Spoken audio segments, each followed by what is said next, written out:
Values Junior College, IIT, JEE, NEET Academy, Seat Guarantee Program.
ఆడపిల్ల వేళకాని వేళలా స్నానం చేసిందంటే తినకూడని మాట ఏదైనా చెవిని పడి ఉండాలి, లేదా పడకూడని కోరిక ఏదైనా మనసును పడి ఉండాలి.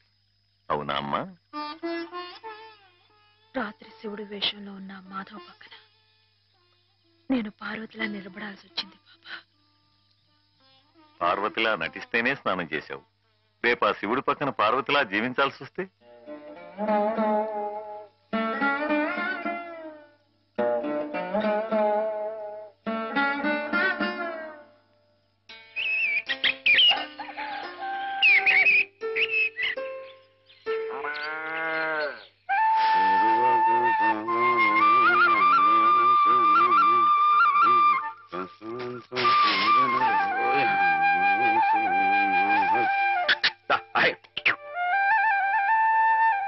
హేమా, పెద్ద ముత్తైదువులు ఆ చీరేమిటి, పాల కోసం ఆ బిందె ఏమిటి, ఏమైంది నీకు ఇవాళ?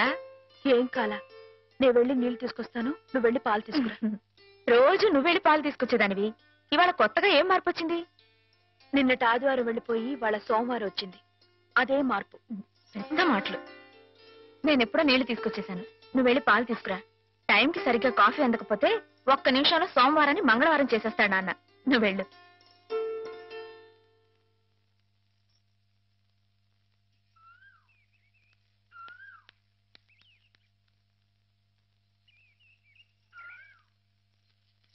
రండి రండి. ఏంటమ్మా గారు ఆలస్యం లేచారేంటండి? కళ్ళు కలవల్లా ఉన్నాయి. పాలు రెడీయేగానండి. రాత్రి స్టేజ్ మీదకి అసలు నిజంగానే ఆదిశక్తి వచ్చి ఉందండి. చూశారు కదండి రాత్రి మీరు వచ్చిన వంగతో వాళ్ళందరినీ ఎలా ఉతికి పారేశానో. రాత్రి దెబ్బతో నాకు గట్టి నమ్మకం వచ్చేసిందండి. నాకు ఎప్పుడు ఏ ఆపద వచ్చినా మీరు వచ్చి కాపాడేస్తారని. నువ్వు జాగ్రత్తగా ఉంటే నీకు ఆపదలు ఎందుకు వస్తాయి? అసలు ఎదుటివాడిని చదవగలిగే లౌక్యం నీకు రావాలని రోజు దేవుడికి దండం పెట్టుకుంటున్నాను. నిజమా అమ్మాయి గారు? రోజు నా గురించి మీరు దేవుడికి దండం పెట్టుకుంటారా? పాలు చూడు. బాగుంది నాన్న, బాగుందండి. శుభం. మరి అబ్బాయికి అమ్మాయి నచ్చింది కాబట్టి ఆ ఇచ్చిపుచ్చుకోవడాలు కూడా మరి బాబు, అబ్బాయి గారికి అమ్మాయి గారు పాస్ అయిపోయి సరే అండి, మరి అమ్మాయి గారికి అబ్బాయి గారు పాస్ అవ్వట్లేదు ఏంటండి? అయ్య బాబా. వెళ్తాం గారు, మిమ్మల్ని కొంచెం అలా బయటికి రండి. రండి. అమ్మాయి గారు, మీకు పెళ్లి కొడుకు అన్ని విధాలా నచ్చితేనే ఈ పెళ్లి జరుగుతుంది, లేకపోతే జరగదు. చెప్పండి, మీకు అబ్బాయి నచ్చాడా? ఆడపిల్లలు నువ్వు ఇట్ట అడగగానే అట చెప్పేస్తారా? రైటేలేండి, ఇటప్పుడు కొంచెం ఇరకాడంగానే ఉంటుంది.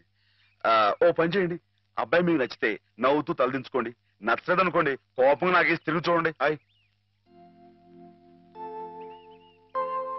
అయ్యి బాబాయ్, అదేంటండి? అటు నవ్వు కాదు, ఇటు కోపం కాదు, అటు బాధగా చూసి అర్థం ఏంటండి?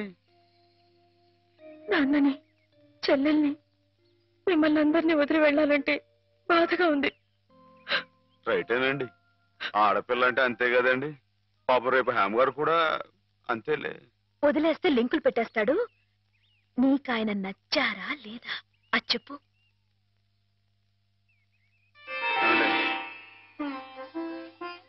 పాస్ అయిపోయినట్టే. మా అమ్మాయి గారికి అబ్బాయి గారు పాస్ అయిపోయారండి. ఇక పెళ్లి ఏర్పాటు చేసేసుకోండి. శుభం.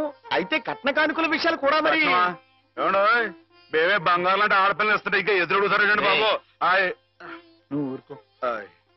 సంతలో పశువుని పెట్టి బేరం ఆడినట్టు నన్ను మధ్యలో పెట్టి బేరం ఆడడం నాకు సుతరాం ఇష్టం లేదు. నేను అలా బయట నుంచి ఉంటాను, మీరు మాట్లాడుకోండి. మా వాడు చిన్నప్పటి నుంచి అంతేలేండి. కొన్ని పద్ధతులున్న మనిషి, మధ్యతరగతి వాళ్ళం కదా. తప్పని తెలిసినా కొన్ని బాధ్యతలను నెరవేర్చడానికి కొన్ని పనులు చేయక తప్పదు. మరి ఏమంటారు బావగారు? అవన్నీ ఎందుకండి, ఆ పుచ్చుకునేది ఏదో ఒక ముక్క మా మనసులో వేయండి. ఒక 50,000 అయితే సబబుగా ఉంటుందంటారు. సరే బావగారు, మీ సంబంధం మాకు నచ్చిందండి. త్వరలోనే ముహూర్తాలు పెట్టుకుందాం. వస్తామండి. నమస్కారం. విన్నావట 50,000 కట్టడం కానీ ఒక క్షణం ఆలోచించకుండా ఒప్పేసుకోండి మీ అన్నయ్య గారు. అంతటితో ఆగుతుందా? లాంఛనాలని అవని ఇవని ఇంకా అమాం బాపతు ఇంకో 10,000 దేగుతుంది. కాస్త దేగితే మాత్రం తప్పే ఉందండి. మంచి సంబంధం అనుకున్న తర్వాత ఒరే డబ్బు గురించిన ఆలోచన ఎందుకు బాబుగారు? ఈ ఇంటిని అమ్మేస్తాను. జోకులు ఎత్తున్నారా బాబు గారు? లేదయ్యా, నిజంగానే అమ్మేస్తాను.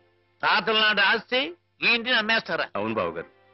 నాకు కుర్రాడు నచ్చాడు, అతని క్రమశిక్షణ నచ్చింది. ఈ రోజు లెక్కల ప్రకారం వాళ్ళు ఏమీ ఆకాశంలో లేరమ్మా.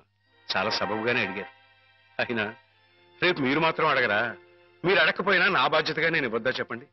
అందుకే ఇంటిని అమ్మేసేయాలనే నిశ్చయానికి వచ్చాను. మీ ఎరుకలో ఏదైనా మంచి బేరం ఉంటే చూడండి బాబుగారు. కాస్త ఇంటిని శ్రద్ధగా చూసుకునే మనుషులను చూడండి.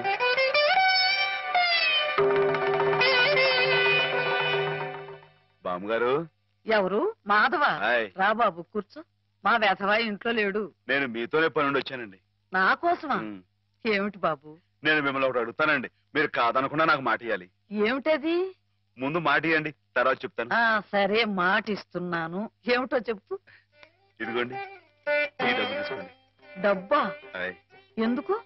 ఇది మీ డబ్బుగా బాబు గారికి మీరు ఇవ్వాలి. నా డబ్బుగా బాబు గారికి ఇవ్వాలా? హాయ్. ఎందుకని? లలితమ్మ గారికి మంచి పెళ్లి సంబంధం కుదిరిందండి. 50,000 దాకా కట్నం అడిగారు. ఆ డబ్బు కోసమని బాబు గారు ఇల్లు అమ్మేస్తున్నారు. ఇల్లు అమ్మేస్తే ఆయన ఏమైపోతారు పాపం? అందుకే కదండి ఈ డబ్బు ఇస్తున్నాను. నాకు ఎప్పటి నుంచోనండి బాబు గారి పుస్తకం వచ్చేయించాలన్న చిన్న ఆలోచన ఉందండి. ఆ కోరిక ఉపయోగించుకుని ఈ డబ్బు బజార్ కింద ఇచ్చామనుకోండి, ఆ పెళ్లి ఖర్చుకి ఉపయోగపడుతుంది, ఆ ఇల్లు నిలుస్తుందండి. అవును, ఇంత డబ్బు ఎక్కడిది నీకు? అప్పు చేశావా? నాకు ఆవులున్నాయి కదండి, అందులో కొన్ని అమ్మేశానండి. మిగతావేమో బేరం పెట్టాను. ఇలా అన్ని అమ్మేసుకుంటే నువ్వేం తిందామని.